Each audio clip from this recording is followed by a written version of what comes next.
Law of attraction का proof जानने के लिए मैंने बहुत लोगों को परेशान किया, बहुत सारे वीडियोस देखे।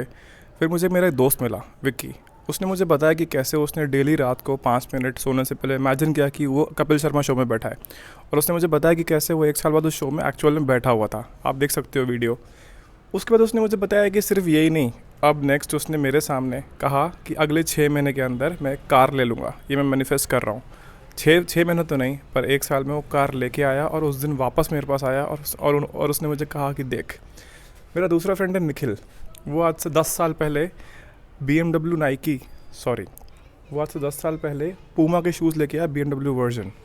फिर उसने मुझे कहा कि अब मेरा अगला टारगेट है, मैनिफेस्ट कर रहा हूँ मैं, I will buy a BMW real car. हालांकि वो उस टाइम इतना कमाता नहीं था, he was just a freelancer in IT। 10 साल बाद उसने मुझे एक फ़ोटो भेजा दिल्ली से कि एक कार खड़ी थी BMW, उसके ऊपर वही शूज़ रखे हुए थे। इसका फ़ोटो मैं आपको दिखा सकता हूँ। इसके बाद मैंने कहा अभी भी मैं चीज़ को मानता नहीं हूँ। मैंने और रिसर्च किया। मेरे एक दोस्त है ट्विंकल, उसने मेरे लिए लिटरली 2 चीज़ें मैनिफेस्ट करके दिखाई, बहुत छोटी छोटी, जैसे कि एक डक। ठीक है, मैंने अभी भी विश्वास नहीं किया। मैंने यूट्यूब खोला, मैंने देखा सदगुरु, श्री श्री रविशंकर, ओशो, हर इंसान इस चीज़ को मानता है, हर किसी ने इसके बारे में बात करी है, बट सबका तरीका अलग अलग है। जैसे कि सदगुरु ये कहते हैं कि आपको अपनी चारों एनर्जीज़, आपकी फ़िज़िकल एनर्जी, आपकी मेंटल एनर्जी, आपकी इमोशनल एनर्जी और आपकी लाइफ एनर्जी, चारों को एक डायरेक्शन में फोकस करना होगा, तब जाके वो चीज़ मैनिफेस्ट होगी। बट आपको एक लॉन्ग टाइम तक उसको फोकस करते रहना पड़ेगा। ऐसा नहीं कि आज कुछ मांग लिया, कल कुछ मांग लिया। उन्होंने ये बताया। श्री श्री रविशंकर जी, जिनको आप गुरुजी बोलते हैं, आर्ट ऑफ लिविंग के फाउंडर हैं, उन्होंने ये बताया कि यार इस चीज़ को तो हम बहुत पहले से मानते थे।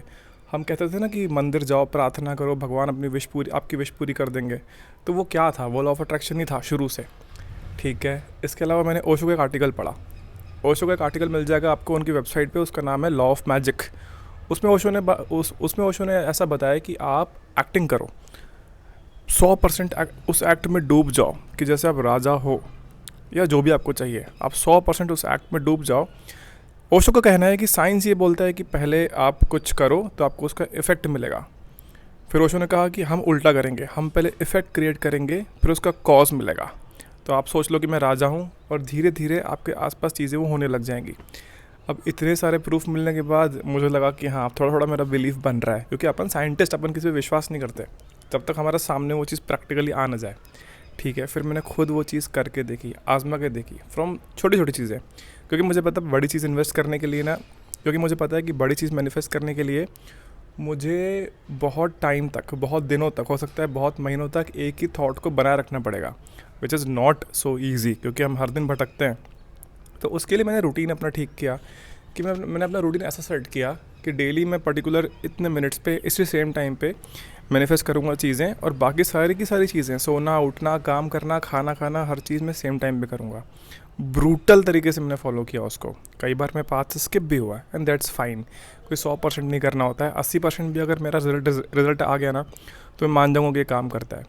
मुझे इनिशियली इस चीज़ के आंसर्स ये मिले कि यार, सबसे पहले मैंने लाउडली एक क्वेश्चन पूछा कि मुझे इसका आंसर चाहिए। विद इन फ्यू आवर्स मुझे कहीं ना कहीं से उसके आंसर्स मिल रहे थे, या तो मेरा सबकॉन्शियस ही अंदर से आंसर्स निकाल के फेंक रहा था। उसी टाइम ये चीज़ हुई। पर मैंने कहा ये तो मेरी इंटरनल चीज़ है। हाँ, ये साइंटिफिकली प्रूव हो चुका है कि सबकॉन्शियस माइंड आपकी इंटरनल जितनी बची हुई मेमोरीज़ हैं, उन सबको इकट्ठा करके आपको आंसर ला कर देता है। ठीक है, माना। पर जब ये चीज़ बॉडी के बाहर की होती है, जैसे कि मुझे किसी इंसान को अट्रैक्ट करना है या कार अट्रैक्ट करनी है, तब ये तो बॉडी के बाहर की चीज़ हो गई। इसे कैसे अट्रैक्ट करूँगा मैं? ठीक है, ये भी ट्राई किया मैंने। अब मुझे ये चीज़ पता पड़ी, कई महीने लगे मुझे इसको समझने में कि आप एग्जैक्टली वो अट्रैक्ट करते हो जो आपका दिल फील करता है। कई बार हम सोचते हैं कि हमें चीज़ चाहिए, पर हमें असल में वो नहीं चाहिए होती है। यहाँ पे मेंटल कंडीशनिंग जो है ना, वो मिटानी पड़ती है, और इसमें बहुत टाइम लगा मुझे। फिर मैंने देखा कि मेरे साथ एग्जैक्टली वही चीज़ें हो रही थी, जैसे कि मुझे किसी दोस्त ने बुलाया, मुझे नहीं जाना था। मैंने फिर भी अपने दिल को बोला कि यार मुझे बिल्कुल जाने का मन नहीं है। पर मैंने उस दोस्त को बोल दिया कि हाँ यार चल, मैं आता हूँ, क्योंकि मना करना लोग नाराज़ हो जाते हैं कई बार। और होता यह है कि इन दी एंड वो मीटिंग कैंसिल हो जाती है। एक बार वो मीटिंग कैंसिल हुई, 2 बार हुई, 3 बार हुई। ठीक है, मेरे बड़े बड़े क्लाइंट्स के साथ, कुछ क्लाइंट्स मुझे बुला रहे थे, एक XYZ टाइम पे मुझे जाना नहीं था बिल्कुल भी, पर क्लाइंट्स को मना नहीं कर सकते, वो उस लेवल के क्लाइंट, वो बहुत बड़े लेवल के क्लाइंट्स हैं। फिर भी मैंने दिल से बोला कि मुझे बिल्कुल जाने का मन नहीं है, और वो चीज़ कैंसिल हो गई। यहाँ पे मैं समझ पा रहा धीरे धीरे कि लॉ ऑफ अट्रैक्शन काम कैसे कर रहा है आखिर। फिर मैंने धीरे से समझा कि यार बाकी लॉज भी देखते हैं, लॉ ऑफ कर्मा होता है, ठीक है। कई बार ये भी देखा मैंने कि लॉ ऑफ कर्मा भी मेरा बीच में आ रहा था। अगर मैं किसी को बुरा भला बोल रहा हूँ, किसी की बुराई कर रहा हूँ, तो मेरा लॉ ऑफ अट्रैक्शन ठीक से काम नहीं कर रहा था। फिर मैंने ओशो का एक और आर्टिकल पढ़ा, उसमें उन्होंने ये बताया कि यार देखो, इस यूनिवर्स के पास एक खुद का अपना एक दिमाग है, जैसे कि एक सॉफ्टवेयर फीड किया हुआ है। ऐसा नहीं है कि कोई भगवान बैठा है और एक इंसान के कर्म लिख रहा है कि इसने ये किया, नहीं। एक इनबिल्ड इस यूनिवर्स के पास अपना खुद का दिमाग है। जैसे कि आपके ब्लड वेसल्स काम करते हैं, पेड़ अपने आप उगते हैं, सूरज की रोशनी से फोटोसिंथेसिस होता है, पेड़ ग्रो करते हैं, आवाज़ आती है, साउंड इफेक्ट होता है। ये सब को सब यूनिवर्स ने डिज़ाइन किया है अपने आप से। ये खुद अपने आप में एक प्रोसेस है। जैसे हम कहते हैं भगवान क्या है, मैं मानता हूँ ये पूरी यूनिवर्स भगवान की ही बॉडी है। तभी तो हम कहते हैं ना कि कण कण में भगवान बसा है। ये पूरा यूनिवर्स एक सिंगल भगवान की बॉडी है, हम इसके पार्ट हैं। आप सोच के देखो, जो लोग बातें करते हैं कि आपके अंदर भगवान बसा है, हर कण कण में भगवान है, दैट मीन्स ये पूरा यूनिवर्स एक सिंगल बॉडी है, कुछ सॉलिड फॉर्म में, कुछ लिक्विड फॉर्म में और कुछ एयर के फॉर्म में। तभी हमको चीज़ें अलग अलग दिखती हैं, पर हम सबके सब जुड़े हुए हैं। अब अगर इस फंडा सोच के देखें और 2-3 दिन कर्मा का लॉ फॉलो करके देखें, तो होता है। आपने कुछ दिन लोगों से अच्छे से बात करी, बिल्कुल किसी कंप्लेंट नहीं करी, किसी को बुरा नहीं बोला, पेरेंट्स पे कुछ नहीं चिल्लाया, दोस्तों पे नहीं चिल्लाया, कोई तुम्हें चिल्ला भी रहा है तो उसको एक अपना पास्ट बुरा कर्म का रिजल्ट समझ के हम्बलनेस के साथ हाथ जोड़ के बोला कि चलो ठीक है, मेरी ही कुछ गलती रही होगी।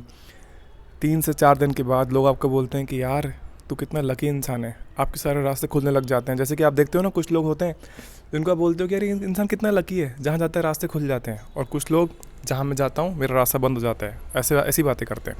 दोनों में यही फ़र्क है, एक कर्मास अच्छे हैं, एक कर्मास बुरे हैं। तुम पहले ये ट्राई करो, जब ये ट्राई करोगे उसके बाद लॉ ऑफ अट्रैक्शन और स्ट्रॉन्ग होता है। अब देखो ये स्ट्रॉन्ग हुआ, उसके बाद मैंने और कुछ चीज़ें ट्राई करी, अपने रूटीन को मैंने ठीक किया, उससे मैंने अपनी फ़िज़िकल हेल्थ को ठीक किया, टाइम पे सोना, टाइम पे उठना, कोई गलत काम नहीं। फिर मैंने 8 घंटे ईमानदारी से काम किया, क्योंकि मेरे मन में डर बैठ गया था कर्मा का, पढ़ के कि यार अगर मैं ईमानदारी से काम नहीं करूँगा तो मेरे साथ कुछ गड़बड़ हो जानी है। उस डर ने मेरी हेल्प करी। अपना मैंने खाना ठीक किया, लोगों से बात करना ठीक किया, सब कुछ ठीक करता गया। मेरे रिज़ल्ट्स बहुत फास्ट हो गए। और मुझे मोटिवेशन इस चीज़ से मिला कि यार मुझे किसी ने बोला था कि तेरे पे शनि की दशा चल रही है, और शनि आपको तब तक नहीं छोड़ता। मतलब शनि आपको सिखाने आता है कि आप एक ट्रूथफुल पर्सन बनो, और आप एक ट्रूथफुल, मतलब Shani is a best teacher. वो आपको एक ट्रूथफुल पर्सन बना के छोड़ता है। आपके साथ बुरा भी जल्दी करेगा वो, और अच्छा भी बहुत जल्दी करेगा वो।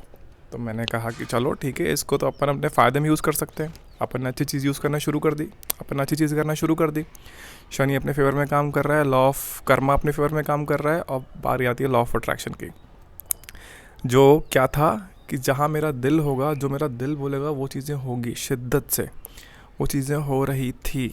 अब मैंने कहा कि अगर मैं इसको थोड़ा लंबा ट्राई करता हूँ, 3 महीने 6 महीने, क्योंकि हम आजकल हमारा अटेंशन स्पैन बहुत छोटा है ना, हम बहुत जल्दी भटक जाते हैं। मुझे लगता है कि यही एक कारण है कि हम ऐसे वीडियोस देखते हैं कि why law of attraction is not working, क्योंकि मुझे लगता है कहीं ना कहीं इट इज़ वर्किंग। मैंने 10-10 मिनट के मैनिफेस्टेशंस भी किए हैं, और बहुत ख़तरनाक तरीके से वो हुए हैं, एग्जैक्टली हाउ आई थॉट, जो मैं कर भी नहीं सकता था, पता नहीं कैसे हुए। उसका तरीका बता रहा हूँ मैंने क्या किया था, कि मैंने एग्जैक्टली खुद को ये बोला था कि देखो ये तो होना ही है। मुझे नहीं पता, मुझे अगर डाउट भी होगा तो मेरा सबकॉन्शियस माइंड जो है ना, भाई तू देख, तेरी टेंशन, मेरे डाउट्स आएंगे बीच में, तू हटा देना। अगर मेरा फोकस डिस्ट्रैक्ट हुआ वो भी तू हटा देना, सब कुछ तू करना, तू बस मुझे मैनिफेस्ट करके दे, ये मैनिफेस्ट होना है, ये हो गया। इतना मेरा कन्विक्शन था। और यहाँ पे ओशो ने एक बात और सिखाई थी कि जहाँ पे आप कमिटेड होते हो ना, कि यार ये कमिटेड, ये मुझे करना है, जहाँ पे आप डिक्लेयर करते हो कि ये हो ही जाएगा, तो आपकी सारी लाइफ एनर्जीज उस डायरेक्शन में फोकस हो जाती है। और यही बात सदगुरु की बात से मैच हुई कि आपकी सारी एनर्जीज उस डायरेक्शन में जानी चाहिए।